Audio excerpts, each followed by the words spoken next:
올해 여름은 유난히도 더웠던 것 같습니다. 물론 지난해도 더웠고 여름은 더운 것이 맞는 것이지만 이번 여름은 열대야도 더 길었던 것 같고 태풍도 지나간 것 없이 참 더웠던 것 같습니다. 그러나 이렇게 더운 여름에도 오늘 우리가 들은 간증의 고백처럼 하나님의 은혜와 역사하심은 여전히 우리에게 넘쳐났던 여름이었던 것 같습니다. 우리 다음 세대 아이들의 간증을 들으면서 우리가 심각하게 한 가지 생각해야 할 것이 있습니다. 지금 한국 교회의 가장 큰 위기와 문제 중에 하나가 바로 다음 세대라는 것입니다. 교회 학교가 없는 교회, 또 청년부가 없는 교회의 비율이 점점 늘어만 갑니다. 이미 인구 절벽이 시작이 된 지가 꽤 되었습니다. 초등학교만 봐도 제 아이가 입학할 때만 해도 반이 5개가 있었는데요, 지금 4학년입니다. 그런데 작년부터 반이 3개로 줄어들었다고 합니다. 이런 상황 가운데 최근 발표에 따르면 주일 학교가 없는 교회가 전체 교회의 약 60% 정도가 되고요, 영유아부가 없는 교회가 70에서 80%, 중고등부가 없는 교회도 절반 이상입니다. 대학 청년부 활동이 없는 교회의 비율도 더 심각하다고 합니다. 이런 상황 속에서 여전히 주일이 되면 우리 세박교회 안에 우리의 귀에 들려오는 소리들이 있죠. 아이들이 뛰어다니는 소리, 서로 제잘거리는 그 소리, 아이들의 찬양 소리들이 넘치도록 들린다는 것이 얼마나 감사이고 은혜인지 모릅니다. 더 나아가 이 여름에 하나님께서 우리 다음 세대 아이들 위해 넘치도록 부어주신 은혜의 간증들을 들을 수 있다는 것이 우리 아이들의 입술에서 하나님이 고백이 되고 예수님이 고백이 된다는 것이 너무나 감사한 것 같습니다. 또한 이번에 우리 교회에서 국내 선교로 진도에 있는 옥도 교회 선교를 다녀왔습니다. 우리 봉사팀이 돌아오는 그 주일 오후에 옥도 교회 우리 박준수 목사님으로부터 전화를 받았습니다. 너무 감사하다고, 정말 귀한 분들이 오셔서 섬겨주셨는데 1박 2일의 이 짧은 여정이었지만 하루는 돌아오는 주일이었고 실제로 사역을 하셨던 날은 단 하루였지만 그 하루 동안 3, 4일치의 사역들을 그 하루에 다 펼쳐주시고 섬겨주셨다고 너무나 뜻깊고 감사하다는 고백을 몇 번이나 반복을 해주셨습니다. 특별히 그 옥도 섬에 30가구 정도가 사십니다. 그 중에 한 할머니, 오랫동안 교회에 대하여 대립각을 세우셨던 할머니가 계셨습니다. 그런데 이번에 세발교회 우리 선교팀이 다녀가신 후에 그분의 표정과 태도가 완전히 달라지셨다는 것입니다. 허리를 90도로 숙이시며 옥도교회와 우리 세발교회 우리 봉사단에 인사를 하시는 그런 모습을 처음 보셨다. 저 할머니의 그런 표정과 반응을 목사님이 처음 보셨다는 것입니다.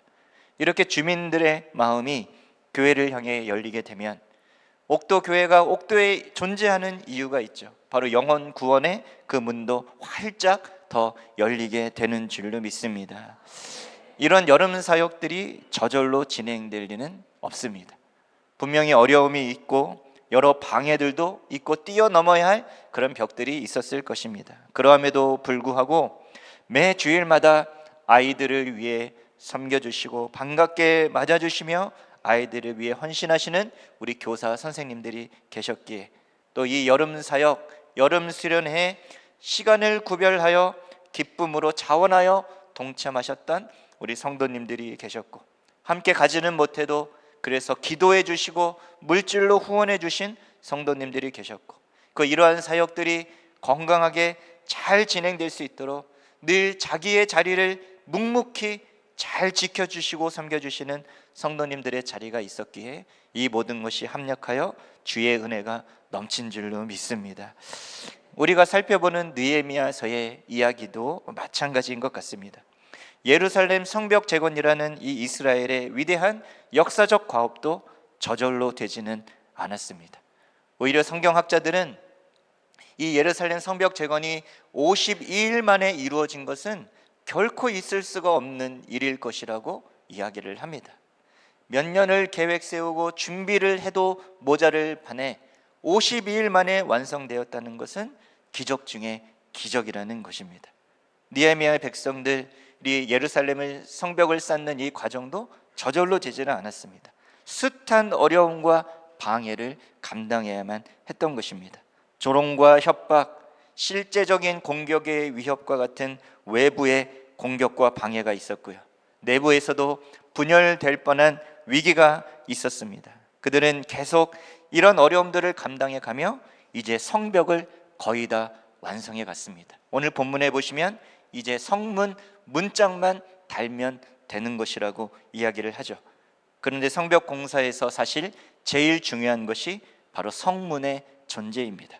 문이 존재하지 않으면 무방비 상태나 다름이 없는 것입니다. 언제라도 대적들이 들이닥칠 수 있기 때문입니다. 성문이 있어야 대적들의 공격에 굳게 그 문을 닫기도 하고 또 다른 외부의 출입을 허락해 주기도 합니다. 바로 성문이 방어와 통치의 핵심적인 존재의 이유인 것입니다. 그렇기에 대적들은 어떻게든 저 성문이 달리지 못하도록 더 공격을 집중합니다. 그런데 오늘 본문에 이 대적들의 거센 공격이 집중적으로 향하게 되는, 집중적으로 공격을 받는 한 사람이 나옵니다. 바로 느헤미야입니다. 느헤미야를 쓰러뜨리는 것이 가장 치명적이기 때문입니다. 그래서 오늘 본문은 어쩌면 느헤미야 개인의 한 사람의 이야기로 보여집니다. 느헤미야만이 감당해야만 했던, 그가 그 자리에 있었기 때문에 감당하고 치러야 할 그 대가와 몫이 있었다는 것이죠. 사랑하는 성도 여러분, 느헤미야는 오늘 이 시대에 누구를 의미할까요? 바로 이 시대 무너진 성벽을 수축하도록 부름받은 우리 모든 성도님들이 느헤미야를 의미합니다.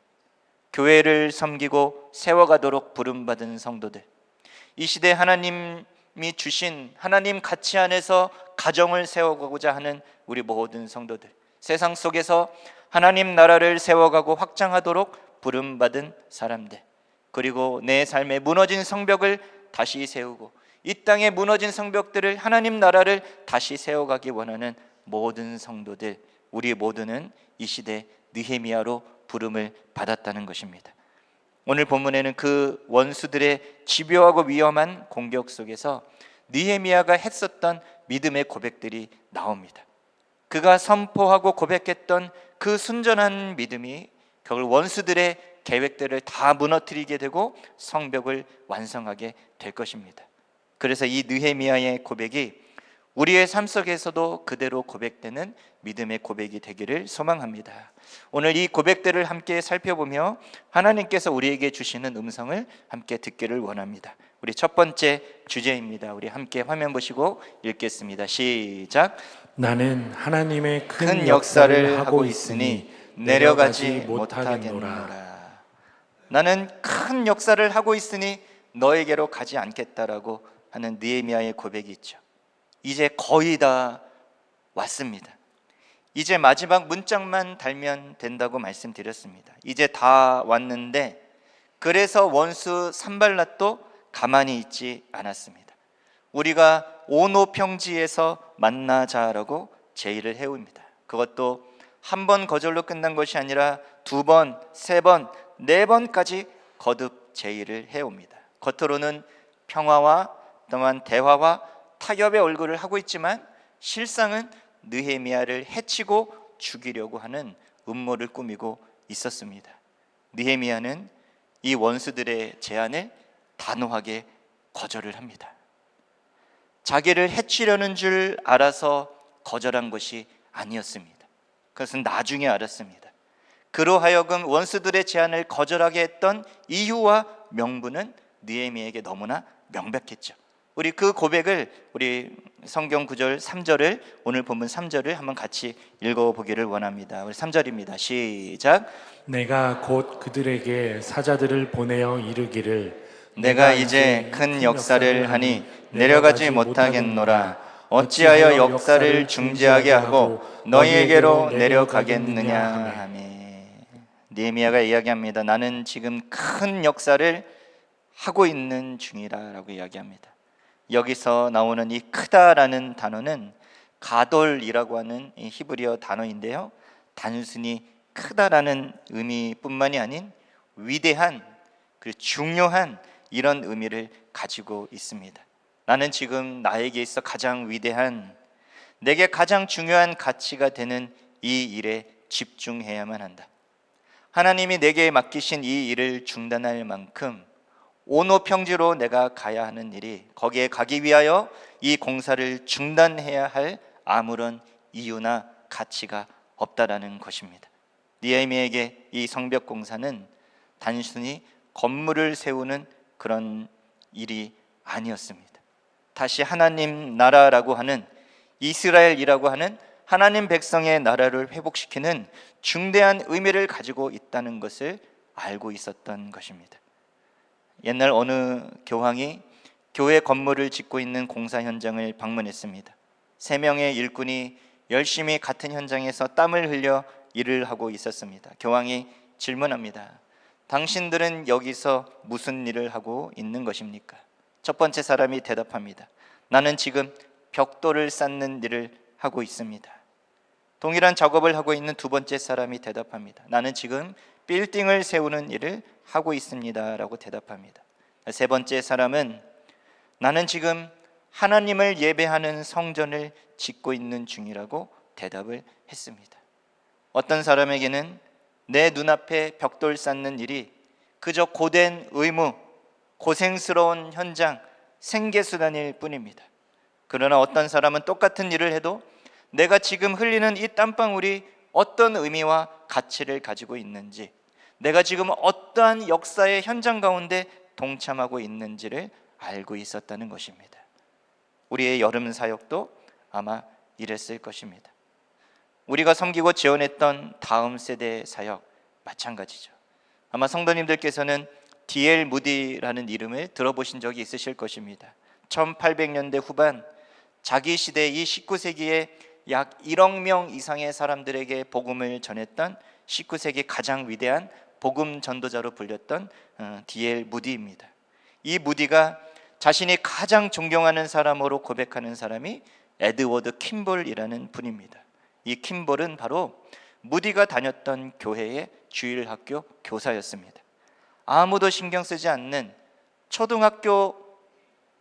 초등학교까지만 나왔던 가난한 집안 출신이었던 18살의 구두가게 점원, 이 무디가 몇 주 동안 주일에 예배에 결석을 합니다. 그러자 이 킴볼이 무디가 일하고 있는 그 가게에 직접 신방으로 찾아와 이 무디에게 복음을 전해 주었습니다. 너는 예수 그리스도를 영접했느냐고, 이 본질적인 질문을 자기에게 던져 주었던 사람. 예수를 믿어 내가 용서를 받고 거듭났으며 예수 그리스도를 내 인생의 왕으로, 주인으로 받아들일 수 있도록 나에게 복음을 전해준 사람. 나를 위해 기도해주고 내가 예수를 영접할 수 있도록 사랑으로 품어준 나의 주일학교 교사를 무디는 제일 존경한다라고 고백을 했었다고 합니다. 여러분, 무디가 있으려면 먼저 킴볼이라는 사람이 있어야만 했습니다. 우리는 무디처럼 수많은 사람들에게 복음을 전하는 위대한 전도자는 될 수는 없어도 우리는 킴볼처럼 아이들을 한 명 한 명 복음으로, 사랑으로, 섬김으로 길러내고 또 양육하는 일에 헌신할 수는 있는 것이죠. 말씀드렸던 것처럼 교회 학교는 점점 줄어들고 있고 반성경적인 가치는 점점 드세지는 이때야말로 더 다음 세대 우리 아이들의 손을 잡아줄 수 있는 그 손길이 필요합니다. 더 사랑으로 붙들어주고 더 우리 아이들에게 복음을 확인시켜주고 함께 찬양하고 기도해주고, 이러한 섬김들이, 이를 위해 또 섬기는 크고 작은 여러 손길들이 결코 작은 것이 아닌 하나님 안에서 정말 중요한 가치가 있는 일이라는 것입니다. 옥도교의 봉사도 동일한 의미일 것입니다. 우리 간증에서 들으셨던 것처럼 전기공사, 싱크대 공사, 염색을 해드리고 마을 잔치를 해드리고 특히 방충망 교체 작업이 인기가 많았었다고 합니다. 그런 작업들 하나하나가 유익과 의미가 분명 있지만 30가구 정도 사는 이 조그만 섬 옥도, 배를 2번이나 타고 들어가야 하는 그 작은 섬까지 하나님을 믿는 사람들이 찾아와 낡은 교회 건물들 보수해주고 주민들을 섬겨주면서 왜 이렇게까지 오게 되었는지 그분들이 알게 되는 것이죠. 바로 그분들을 향한 주님의 사랑 때문에, 바로 그분들도 우리가 믿고 있는 그 예수를 믿기를 원하기 때문에, 그리고 거기 있는 옥도교회와 목사님을 향한 그 마음의 문을 주민들의 마음이 활짝 열리도록 도와드리는 것, 바로 이것이, 이 모든 것이 복음을 위한 일이고 영혼 구원의 일들이기에 중요한 의미와 가치가 있다는 것입니다. 창세기의 형통한 사람, 우리가 닮고 싶어하는 요셉의 모습 속에 요셉이 절대 포기하지 않았던 가치가 있었습니다. 하나님과 함께하는 것이었습니다. 하나님과 함께 살기 위해, 내가 함께하고 있는 하나님을 드러내기 위해 요셉이 거절해야 할 것들이 분명히 있었습니다. 요셉이 포기해야만 하는 것들이 분명히 있었습니다. 고난일지라도, 어려움을 당할지라도 감수해야 할 것들이 분명히 있었던 것입니다. 오늘 본문의 느헤미야도 마찬가지입니다. 나는 이 큰 역사를, 하나님의 일을, 하나님의 영광을 향하여 나아가야 하기 때문에 나는 그 자리로, 너희들이 원하는 그 자리로 나는 가지 않겠다라고 산발랏의 초청을 거절하죠. 그런데 그것이 느헤미야를 해치려는 대적들의 음모로부터 느헤미야를 보호해 주기도 됩니다. 나를 부르신 자리, 내가 섬기는 자리, 내가 있어야 할 자리들의 의미들을 놓치지 않으며 우리 어느 자리에 있든 더 우리 하나님의 영광을 위하여, 우리 하나님 나라를 위하여 나아갈 수 있는 우리 모두가 되시기를 주님의 이름으로 축원합니다. 두 번째입니다. 우리 함께 읽겠습니다. 시작. 이제 내 손을 힘있게 하옵소서. 우리 9절 말씀입니다. 함께 읽을게요. 이는 그들이 다 우리를 두렵게 하고자 하여 말하기를 그들의 손이 피곤하여 역사를 중지하고 이루지 못하리라 함이라. 이제 하나님이여 내 손을 힘있게 하옵소서 하였노라. 아멘. 느헤미야가 꿈쩍하지 않자 산발랏은 봉하지 않은 편지를 보냈다고 합니다. 사랑하는 성도 여러분, 봉하지 않은 이 편지라는 의미는 공개적인 편지라는 것과 마찬가지의 의미입니다. 전달하는 과정에서 누구나 그 편지를 꺼내어 읽어볼 수 있게 하고, 일부러 읽게 하고, 일부러 소문이 나게 하려 만든 대적들의 의도인 것입니다. 그리고 그 편지에는 악의적인 비방과 모함의 내용들이 담겨져 있습니다. 느헤미야가 지금 전심으로 열심으로 이 성벽을 건축하려는 이유는 사실 아닥사스다 왕을 배신하고 자기가 예루살렘의 왕이 되려고 그런다는 것입니다. 그래서 느헤미야가 이렇게 한 거라고 그렇게 짜집기를 해서 소문을 내는 것이죠. 산발랏의 의도가 악하고 또 용이 주도한 것은 이러한 내용들을 누가 그러더라, 소문이 이렇게 나고 있더라, 자기가 소문내고 싶은 내용을 사람들이 그렇게 얘기하고 다니는 것처럼 은근슬쩍 포장한다는 것입니다. 우리 5절과 6절이 그렇죠. 제가 한번 읽어보겠습니다. 산발랏이 다섯 번째는 그 종자의 손에 봉하지 않은 편지를 들려내게 보냈는데 그 글에 이르기를 이방 중에도 소문이 있고 가스무도 말하기를 너와 유다 사람들이 모반하려 하여 성벽을 건축한다 하나니 네가 그 말과 같이 왕이 되려 하는도다. 다른 사람들이 이렇게 말하더라, 소문이 이렇더라, 벌써 돌고 있다, 이렇게 은근슬쩍 자기가 하고 싶은 말, 자기가 원하는 것을 이루기 위하여 이용하고 빙자하고 포장하는 것입니다. 상황이 이러니 너를 도와줄 사람은 나밖에 없다, 이 상황을 수습할 사람은 나밖에 없으니 내가 필요하지 않느냐고, 나를 만나야 하지 않느냐고, 내가 만나주겠다라고 느헤미야를 유혹하는 것이죠. 가짜 뉴스, 가짜 소문, 이런 것들은 다 아주 극히 일부분의 사실 위에 가짜를 부풀려서 비방하고 소문을 내는 것이죠. 누가 그렇다더라, 누가 그렇게 말하더라, 누가 봤다더라, 근거도 없는 소문들 때문에 여러분, 우리는 가끔 관계가 깨지기도 하고 가정이 깨지기도 하고 공동체가 흔들리게 되는 그런 경험들을 우리는 하고는 합니다. 청교도들은 이 소문에 대처하는 세 가지 원칙을 세워 놓았다고 합니다. 첫 번째 원칙입니다. 이것이 사실인가? 두 번째, 본인에게 확인했는가? 세 번째, 만약 사실이라 할지라도 이 이야기가 퍼졌을 때 하나님께 영광이 되고 당사자, 내 형제에게도 유익이 될 만한 것인가? 이것이 아니면 소문을 다 끊어내기로 했다는 것이죠. 에베소서 4장 29절에서 이렇게 이야기합니다. 같이 읽겠습니다. 무릇 더러운 말은 너희 입 밖에도 내지 말고 오직 덕을 세우는 데 소용되는 대로 선한 말을 하여 듣는 자들에게 은혜를 끼치게 하라. 선한 말을 하여 듣는 자들에게 은혜를 끼치게 하라. 이것이 공동체를 지켜내는 바로 우리의 믿음의 행동이라고 사도 바울이 이야기를 하죠. 오늘 본문에 나오는 느헤미야의 마음이 어땠을까? 제가 제 감정을 좀 이입을 해봤습니다. 아마 이렇게 느끼시는 성도님들도 계시지 않을까 싶었습니다. 느헤미야의 마음, 속으로 울분이 터지지 않았을까요? 소문이 나고 있다는 이야기, 어쩌면 아닥사스다 왕에까지 이야기가 들려지고 있다는, 이미 다 퍼져 있다는 소식 때문에 당황스럽고 난감해질 것 같습니다. 사람들이 어쩐지 사람들이 자신을 쳐다보는 시선이 달라지고 있다라는 것을 느끼게 됩니다. 그런 느낌적인 느낌이 옵니다. 그가 생각합니다. 내가 이런 오해와 이런 대접받으려고 그렇게 열심히 했나? 내가 이런 대접받으려고 페르시아 왕궁에서 여기까지 내가 그 위험을 무릅쓰고 내가 헌신을 행했던 것인가?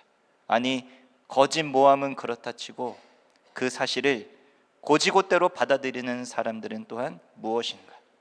어느 한 명도 나에게 와서 정말 그런 것이냐고 확인하지도 않고 자기들끼리 수군거리며 느헤미야를 경계하는 듯한 사람들을 보며 그 상황 속에서 마음이 다치고 실망했을 수도 있습니다.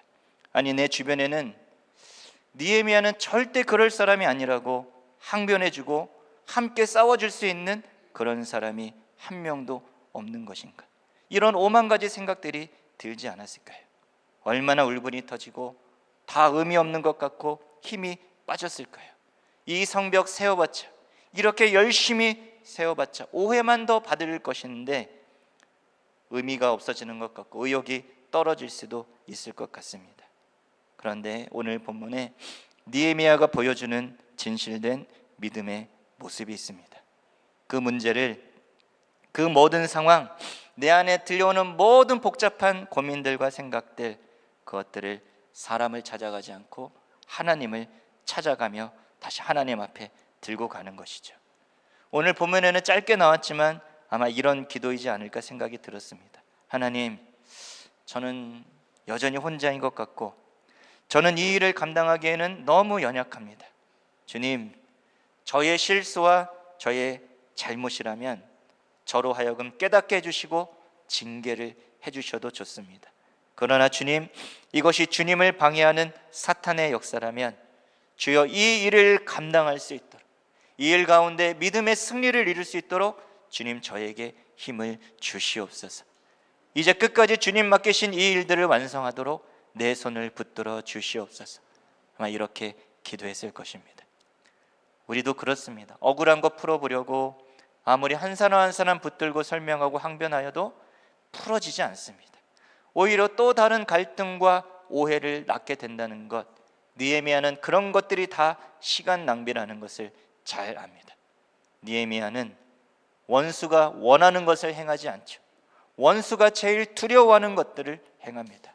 바로 다시 무릎을 꿇는 것입니다. 다시 포기하지 않는 것입니다. 주님을 향하여 다시 두 손을 들고 원수들이 가장 싫어할 행동, 바로 하나님 주신 사명을 감당하기 위해 주님 나에게 힘을 달라고, 이 일을 완성할 수 있게 해달라고 다시 하나님 앞에 기도하며 나아가는 것이죠. 말씀을 준비하며 이 찬양이 생각이 났습니다. 하나님을 만나면 끝난 것이다, 이 찬양인데요, 이 찬양의 가사를 읽어드리는 것으로 내 말씀을 마무리하려고 합니다. 우리 가사 내용이 이렇습니다. 모든 것이 끝났다고 말하는 사람들의 말을 듣지 말아라. 하나님은 아직도 너에게서 시선을 떼지 않았다. 세상에서 답을 찾지 말아라. 사람들을 의지하지 말아라. 너의 모든 문제는 하나님만이 해결할 수가 있다. 같이 한번 읽어볼까요? 기도를 쉬지 마라. 찬양을 멈추지 마라. 하나님이 너를 주목하고 있다. 예배에 집중하라. 말씀을 붙잡아라. 하나님을 만나면 끝난 것이다. 하나님은 여전히 사람을 찾고 계십니다. 어떤 상황에서도 온 땅을 두루 감찰하셔서 전심으로 자기에게 향하고 있는 그런 사람들을 찾고 계시죠. 사랑하는 성도 여러분, 우리는 어떤 통로가 되어야 할까요? 기름을 보내주는 관은 송유관이라고 이야기를 합니다.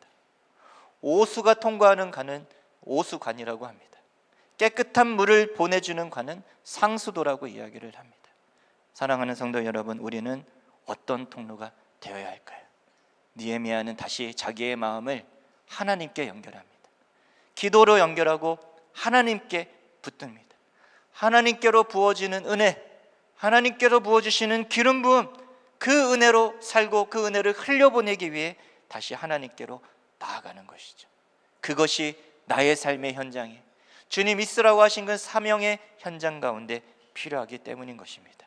이 시대 하나님이 찾으시는 사람, 부르신 자리를 지키며 하나님의 영광을 위하여 하나님 나라를 위해 달려갈 수 있는 사람, 그래서 다시 기도로 살아가는 사람, 기도로 승부하는 사람, 우리의 삶의 자리에서, 우리 공동체 안에서 이 시대 이 땅 가운데 그 은혜의 성문을 완성해 갈 수 있는 우리 모두가 되시기를 주님의 이름으로 축원합니다.